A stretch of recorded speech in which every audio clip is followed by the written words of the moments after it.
Welcome to the clinic for today's explainer. Look, I know exactly why you're here today. You're probably looking down at those bulging, twisted veins on your calf and feeling entirely frustrated. I mean, you've probably tried a little bit of everything by now, right? Resting with your feet elevated, applying random creams, maybe wearing compression socks around the house, or even looking into those incredibly costly procedures. But you're still not seeing the results you want.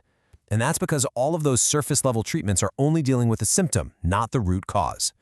So today, I'm going to act as your doctor and walk you through the real biological reason behind varicose veins and, much more importantly, exactly how you can reverse them naturally. Okay, let's dive right into this. Here is our treatment plan overview for today.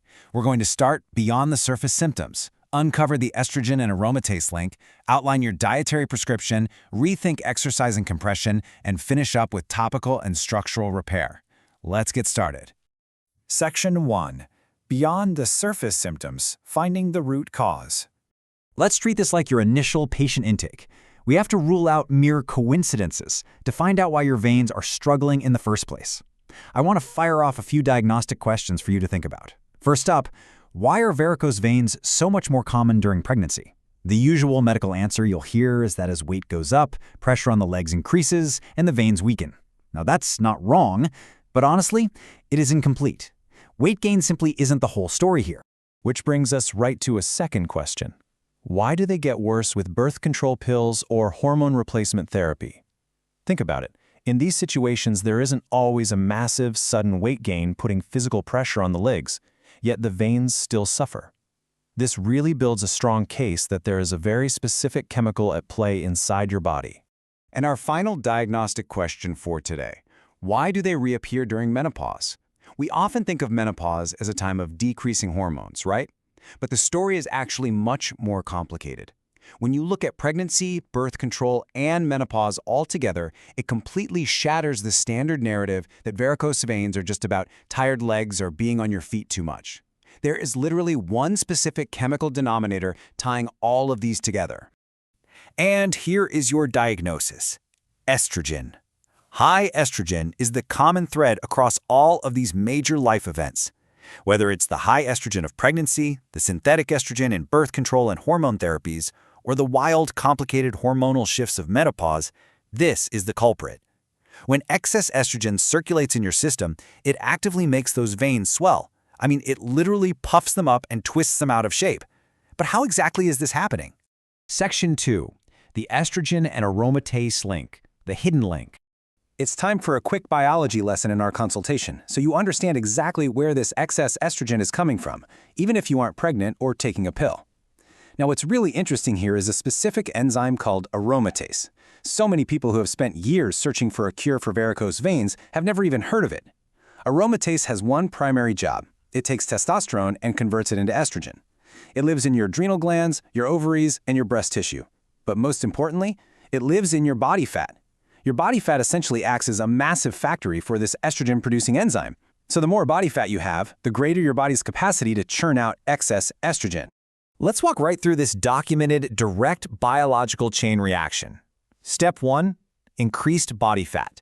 Step 2, higher aromatase activity converting that testosterone. Step 3, massive spikes in estrogen. And step 4, vein dilation and the development of varicose veins.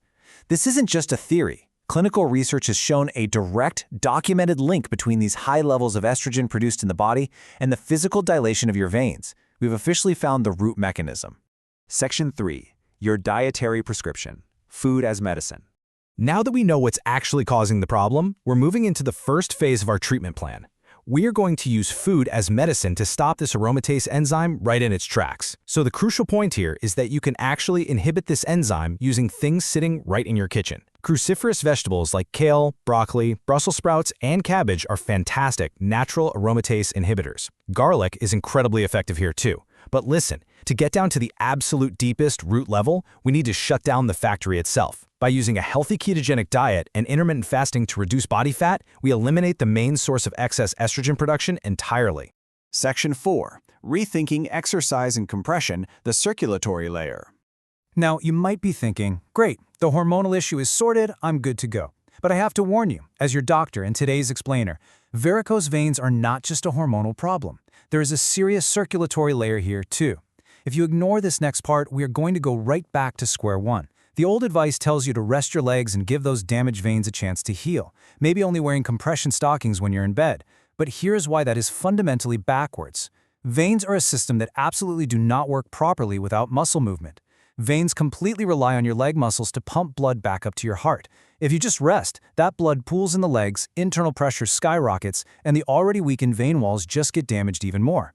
So, my doctor's orders? Explosive training while wearing your compression stockings during your workout. Your veins literally need that muscle movement and external pressure simultaneously to pump blood effectively. Here is your exact exercise protocol. Walking is nice, sure, but it's not enough. You need strength and explosive training. You need to raise your heart rate and actually sweat. We're looking at 20 to 30 minutes a day, 5 days a week.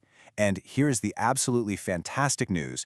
Sticking to this specific active regimen can actually reverse the state of your varicose veins, even if you have been completely inactive for years. You literally have the power to start fixing this today. Section 5. Topical and structural repair. Fixing the damage. We are moving into the final layers of our clinic visit today, focusing on clinical oils and deep connective tissue rebuilding to physically repair the damage. When looking at topical solutions, there is a brilliant difference between random drugstore lotions and real clinical science. Most people try every oil and cream under the sun, see zero results, and just give up on topical treatments. But the problem wasn't the method, it was the oil. Take a look at this clinical trial data on a plant oil called helichrysum. 43 women applied a formulation of 3 helichrysum oils twice daily. In just 14 days, there was a 10% decrease in visible vein appearance. And in 28 days, that reached a highly measurable 18% reduction. Among all the plant oils out there, helichrysum is the only one backed by a controlled clinical trial with actual data, not just marketing claims. And what makes it so absolutely vital to our treatment plan is that it acts as both a treatment and a shield. It treats the existing dilated veins and it actively prevents new varicose veins from forming in the first place. Okay, now we have one final piece of the structural puzzle left. We've balanced the hormones, we've stimulated the circulation, we have a topical treatment, but what about the physical walls of the vein itself? What is the simple, everyday food ingredient that directly helps rebuild those damaged vein walls? The answer is collagen. I know, it's a massive surprise. You probably associate collagen entirely with fancy skincare routines, but it is the ultimate vein repair tool. Varicose veins are, at their very core, a severe weakening of the connective tissue structure of the vein wall itself. Let's move to and see how this builds our final defense. Collagen has this incredible dual action. First, it directly rebuilds and strengthens that exact connective tissue structure of the vein wall. It's actually addressing the exact same root cause as skin wrinkles and cellulite. By consuming a high-quality bone broth as your absolute best natural source, or by taking a really good collagen powder, you are fundamentally repairing the weakened physical structure of your circulatory system from the inside out. So, we've covered a comprehensive, natural path to reversing varicose veins by treating that real estrogen root. But before you leave the clinic today, I have one deeply urgent question for you to consider. What are the warning signs that those damaged veins are actually developing into a dangerous, potentially life-threatening blood clot in your leg? You absolutely cannot afford to miss those signs, and that is exactly what we will be covering in our next explainer. Until then, implement this protocol and I will see you next time.